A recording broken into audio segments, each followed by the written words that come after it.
नमस्कार, मैं हूं संजीत कुमार और आपने देखना शुरू कर दिया है बिहार टीचर पॉइंट। दोस्तों, बिहार में इस समय सबसे ज़्यादा अगर जाकर के मुश्किल में अगर कोई फंसा है तो वो है विशिष्ट शिक्षक। जी हाँ, विशिष्ट शिक्षक इस उम्मीद में गए थे, कोई भी जाता, कोई भी सरकारी कर्मी जाता कि वहाँ जाकर के उनके जो सपने हैं, जो अरमान है राजकर्मी का, जैसा सब पुराने शिक्षकों को मिल रहा है, अगर वहाँ जाएंगे तो इस तरह की लाभ, इस तरह की सुविधाएं वहाँ जाकर के मिलेगी। लेकिन जब शिक्षक वहाँ चले गए तो सरकार की नीति ही बदल गई। नीति तनी थोड़ा बहुत नहीं बदल गई, नीति पूरा बदल गई। और जो 20 वर्षों से विशिष्ट शिक्षक काम कर रहे थे, उनको सेवा निरंतरता का सरकार लाभ देना नहीं चाहती है किसी कीमत पर। उसके पीछे कई कारण हैं कि आखिर जो शिक्षक 20 साल से सेवा कर रहे थे विद्यालय में, फिर सक्षमता दे करके विशिष्ट शिक्षक बने हैं, तो आखिर सेवा निरंतरता का लाभ उसको क्यों नहीं दीजिएगा? आप क्यों नहीं दीजिएगा? इसी लाभ के लिए तो वहाँ वो लोग गए थे, लेकिन सरकार कहती है कि हमें उनको इसका लाभ नहीं देंगे, क्योंकि सक्षमता दे करके जाने से उनकी सेवा जो है अब नई हो गई है।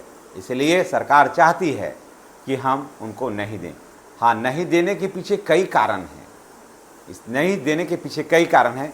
चलिए कारण की शुरुआत करते हैं, जानते हैं कारण कि आखिर सरकार निरंतरता का, सेवा निरंतरता का जो लाभ है, सर्विस कंटिन्यूटी जो है, से आखिर बचना क्यों चाहती है। तो दोस्तों, इसके पहले हम शुरुआत करते हैं। अगर आप चैनल पर नए हैं तो चैनल को सब्सक्राइब करके बेल आइकन को दबाइए, ताकि वीडियो का जो नोटिफिकेशन जो है वो आपको मिलता रहे। चलिए शुरुआत करते हैं। इसके कई कारण हैं कि सरकार आखिर जो है वो सेवा निरंतरता का जो लाभ है वो क्यों नहीं देना चाहती है इन शिक्षकों को। सरकार चाहती है कि उसका आर्थिक बचत हो। सरकार चाहती है कि आर्थिक बचत हो। जैसा कि आप सबको पता है कि बड़े पैमाने पर सरकार ने शिक्षकों की बहाली कर रखी है। सरकार के पास साधन जो है वो सीमित है, तो सीमित संसाधन में अधिक से अधिक लोगों को रोजगार देना चाहती है। तो सरकार चाहती है कि उनको नहीं दें। अगर सरकार सेवानिरंतरता दे देती है तो जानते हैं प्रोन्नति की पात्रता पुराने तिथि से हो जाएगा इनका, जिसे सरकार बचना चाहती है। पेंशन योग्य अवधि हो जाएगा। यहाँ से अगर है तो अभी इनका सेवा 1 वर्ष भी नहीं हुआ है, समझ गए। और उसमें पेंशन में है कि आपकी सेवा अगर 10 वर्ष से कम है तो इसमें पेंशन का बहुत ज़्यादा कोई प्रावधान नहीं है, कुछ भी प्रावधान नहीं है। यही कारण है कि बहुत सारे जो नियोजित शिक्षक थे, इन्होंने इसका त्याग कर दिया, गए ही नहीं इसमें, समझ गए, गए ही नहीं। उसके बाद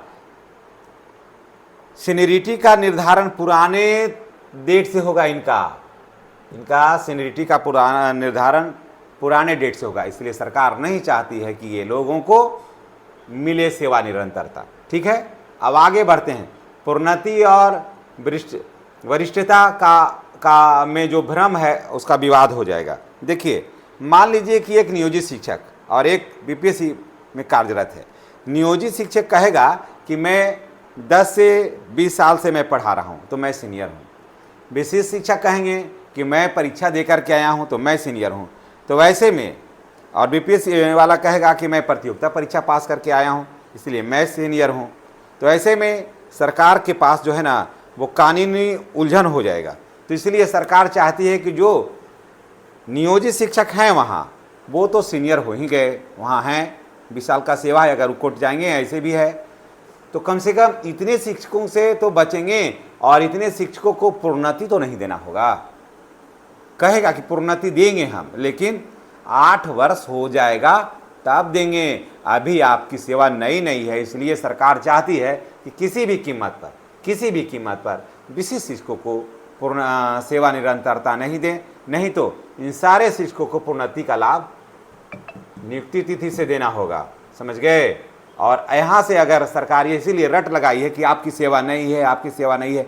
पीछे भी मैंने एक वीडियो बनाया था, दिखाया था कि सदन में क्या बातें हुई, क्या चर्चा हो रही है। माननीय सदस्य माननीय शिक्षा मंत्री से सवाल कर रहे हैं और शिक्षा मंत्री इस बात पर अड़े हैं कि नहीं, उनकी सेवा बिल्कुल नई नहीं है। इसलिए सरकार के पास ऐसा कोई प्रावधान नहीं है कि इनको सेवा निरंतरता का लाभ दिया जाए या फिर 8वां वेतन आयोग का लाभ इन लोगों को मिले। शिक्षा मंत्री ये अवश्य कह रहे हैं कि इनके लिए एक अलग से पे स्ट्रक्चर होगा, तो फिर छोटा मोटा कुछ 2-4-2 हज़ार रुपया बढ़ा करके कहेगा कि आपका यही हो गया। बाकी कहेंगे कि जिनकी सेवा पूर्व से है सिर्फ उसी को मिलेगा। तो कितना बड़ा धोखा हुआ है। अब देखिए, सरकार यहाँ ये भी कहेगी कि अनुच्छेद 309 के तहत इनकी नियुक्ति हुई है और सेवा नई है। देखिए, विशिष्ट शिक्षक हों या बीपीएससी के बहाल अध्यापक, सभी की नियुक्ति अनुच्छेद 309 के अंतर्गत नियमावली में हुई है। सरकार ये पहले, देखिए सरकार की ये साजिश थी, वो अनुच्छेद 309 का हवाला देकर के ये सारे व्यक्तियों को निकाल दी। ठीक है, और मैं आपको बता दूं कि आप जो नियोजित शिक्षक से विशिष्ट शिक्षक बने हैं, सरकार जो कही थी कि हम 10 लाख लोगों को रोजगार देंगे,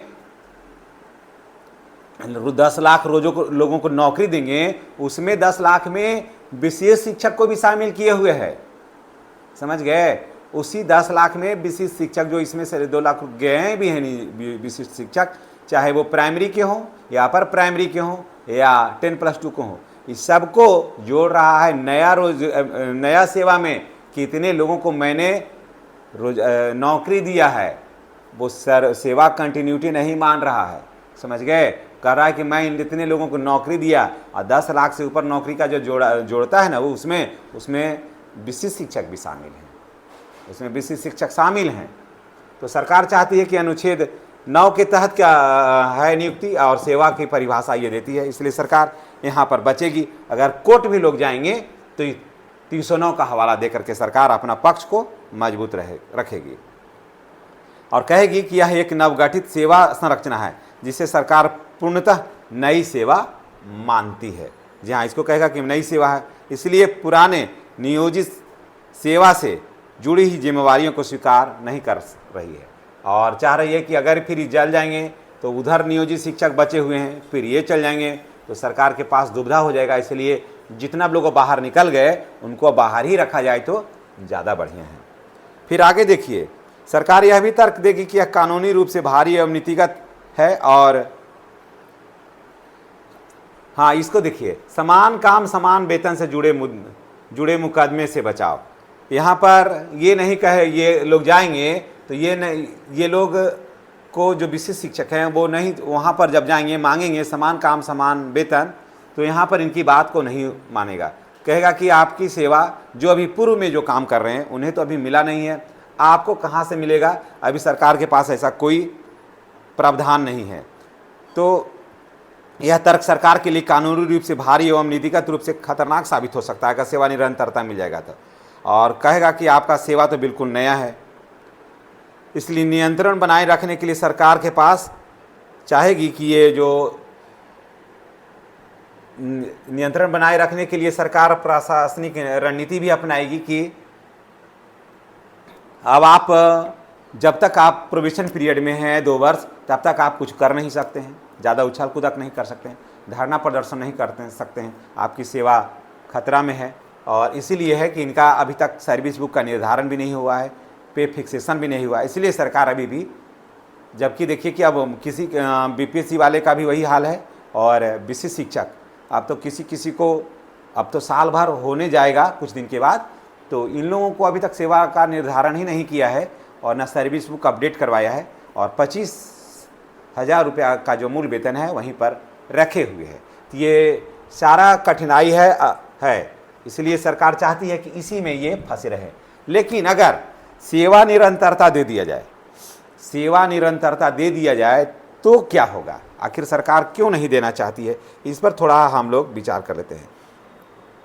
अगर सेवा निरंतरता दे दी जाता है तो आर्थिक वेतन निर्धारण होगा, इंक्रीजमेंट होगा, पेंशन आदि में सरकार को भारी खर्च होगा और समान काम समान वेतन विवाद, राजकर्मी का मांग जो है पूर्ण रूप से, अभी तो पूर्ण रूप से राजकर्मी है नहीं, पूर्ण रूप से राजकर्मी का जो मांग है, मुद्दे हैं वो उठेंगे।